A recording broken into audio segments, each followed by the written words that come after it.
horizontal asymptotes of rational functions. Our objective, we want to identify horizontal asymptotes of rational functions. Let's start off by recalling what we know. We know what a rational function is a quotient of two polynomial functions. And we want to recall that because it's a division problem, the denominator cannot be 0 because the division by 0 is undefined. We know what an asymptote is. It is a line that guides the graph of a function but is not a part of it. And then two pieces that we know that will occur for this lecture. If you have infinity divided by a number, the answer to that is infinity. If you have a number divided by infinity, the answer to that is 0. Okay, let's recall those two things from, perhaps a long time ago math days. Infinity divided by a number is infinity. A number divided by infinity is equal to 0. That's going to come into play in just a moment. So, what is a horizontal asymptote? Well, as you might have guessed, it's a horizontal line. Horizontal lines are always y equals a number lines. So it's a horizontal line, y equals b, that guides the graph of a function but is not part of it. Okay, horizontal asymptotes tell you how the graph will behave at the edges, at the far, far, far right and far, far, far left. Now we're going to be focused here because in application problems, we can have x increase forever, but we're rarely, if ever, going to deal with negative x values in application problems. So we're going to be focused here on what the graph does as it goes to the right. Unlike vertical asymptotes, your horizontal asymptotes can be crossed. Also, unlike vertical asymptotes, a function can have at most one horizontal asymptote. It may have none, but it can have 0 or 1 horizontal asymptote. Okay, so what do they look like? Well, let's keep our focus with the fact we're going to go to the right. We're not going to worry so much about the left. Coming up to the horizontal asymptote and going along it to infinity here. Coming down from above on the horizontal asymptote, going to infinity here. Or crossing the horizontal asymptote and coming back and going out to infinity there. Okay, so there's your vertical line and some different ways the graph can approach that vertical line. And the horizontal line, it can be shaped by that horizontal line.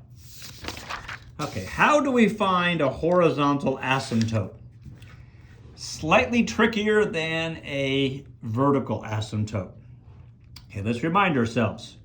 Horizontal asymptotes guide what happens at the far left and the far right of the graph.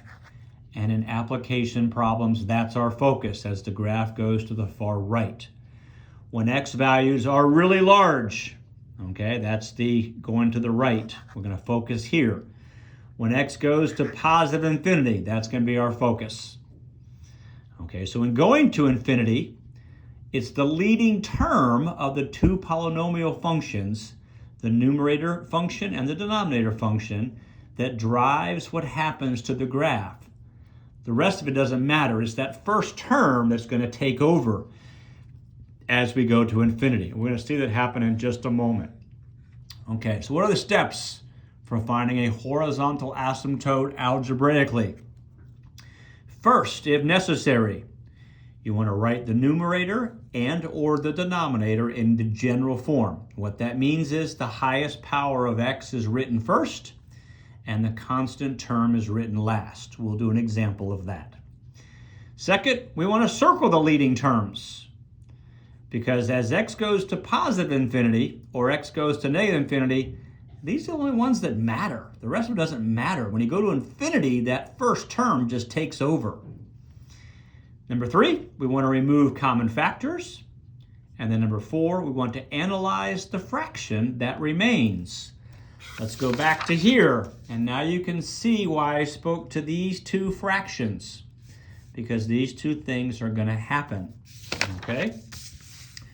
We want to analyze the fraction that remains. If you're left with a number over a number, in other words, you got rid of all the x terms, you have a horizontal asymptote, and the equation is the number over the number.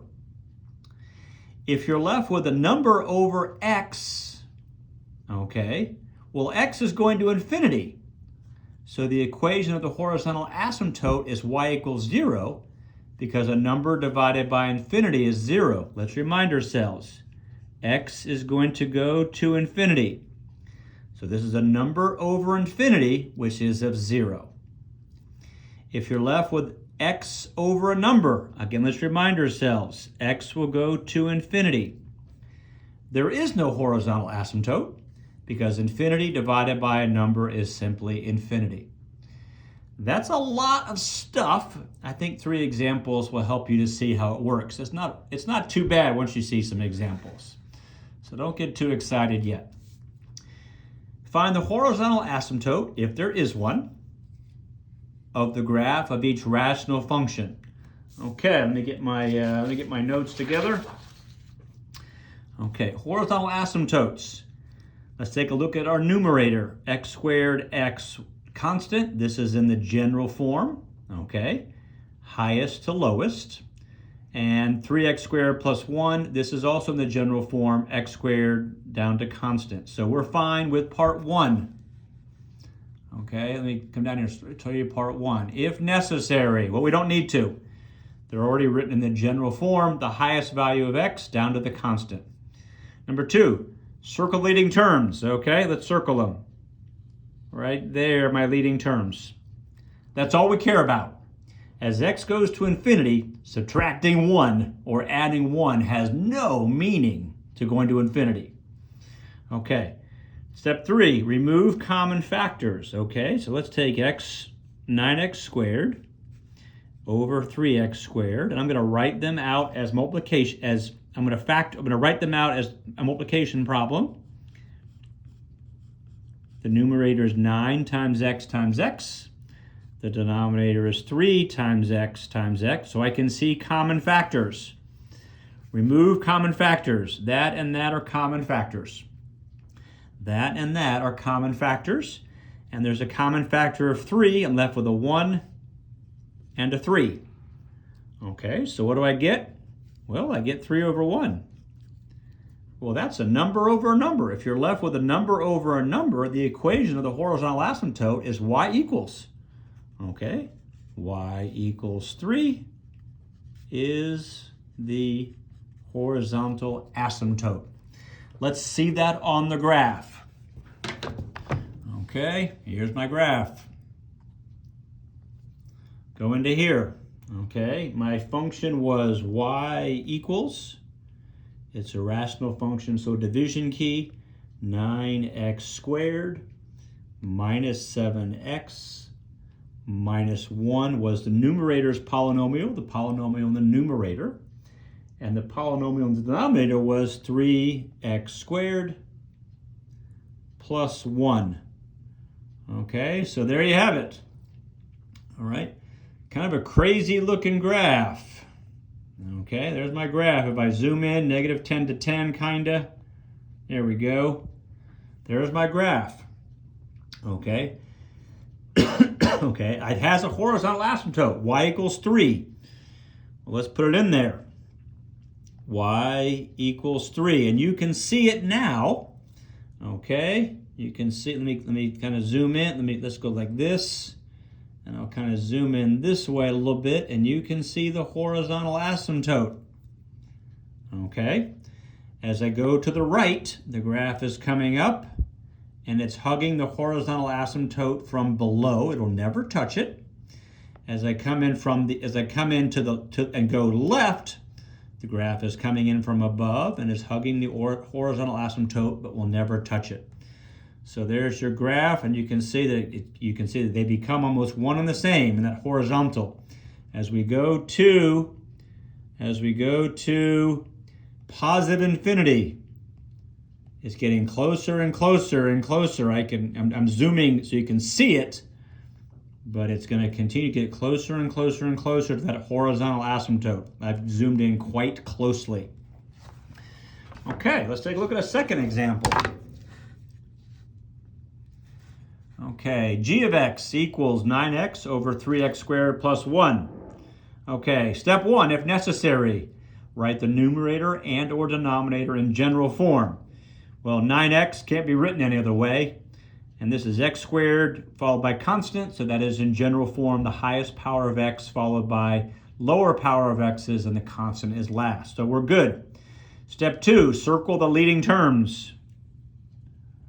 Right there, the leading terms. Okay, step 3, remove common factors. Okay, so my leading terms are 9x and 3x squared. I'm going to write that with, write them as products so that I can clearly see common factors. Whoops, I've got the parentheses there. Common factor, xx, common factor. That x will stay, and then I have a common factor for 3, so a 1 and a 3. If I multiply, I have 3 over x. Okay, now, x is going to go to infinity. Okay, which means this is 3 over infinity. Well, 3 over infinity is 0. A number divided by infinity is 0. So this tells us y equals 0 is the horizontal asymptote. Okay, let's see it on the graph.